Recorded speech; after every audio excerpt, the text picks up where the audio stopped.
Joining me now is a CNN host and anchor of Quest Means Business, Richard Quest. Richard, we've got a bit of whiplash here down under in Australia. What happened on the market today on Wall Street, and what do you expect tomorrow?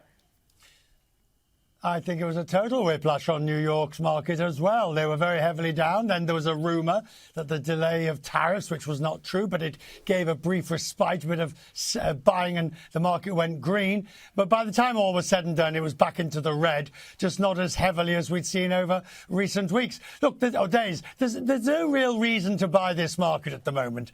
The level of uncertainty is still very high. We don't know which countries are going to. We know that the base 10% tariff is now in, which of course affects Australia, but we don't know what the other ones, and we have this real risk of escalatory tariffs and escalated tariffs as a result of what China has said. China's basically sold the US sticking two fingers up. You want to do tariffs, we'll do tariffs, tit for tat, and now the US has gone to war. Yep, bit of that two-finger salute to Europe as well, I would say. But what's going on? Investors thinking, well, Donald Trump has to pull back at some point. And every time they think that, Donald Trump doubles down. I don't know why you think he has to. There's clearly no indication that he thinks he has to.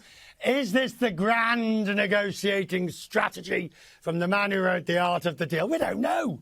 All we know is that every time he's asked, he said, no, there are no exceptions. There are no, you have to come to me with a phenomenal deal. You have to come to me and give me everything, including your firstborn. We just don't know what it would take.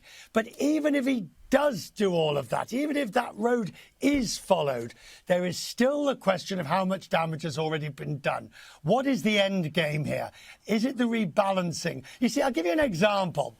He's very angry with Australia because the US beef can't get into Australia. Now, this has got nothing to do with a headline tariff number. This has got to do with other so-called non-tariff barriers in the eyes of the US. So if you're going to negotiate that with Australia, you're going to have to negotiate away the non-tariff barriers. And that's a much more difficult job than just simply saying zero rate on this or zero rate on that. It gives you an idea of the complexity of this issue, and one that won't be solved, even if it looks like the headline numbers being cut. So, Richard, long and the short, are we headed for a recession, do you think? If this carries on for any length of time, it's not a question of if, it's a question of when. Goldman Sachs is pretty much already saying it's going to be middle of the year. You cannot, here's the point, if you remember nothing else, you cannot, from what our discussion is this morning, I don't believe you can have this level of disruption in global economies. I don't believe you can have this level of dislocation, of chaos, without eventually there being a recession, because economies were already weak. Australia was already weak. The US, the EU, UK is already weak. This is tipping people over the edge.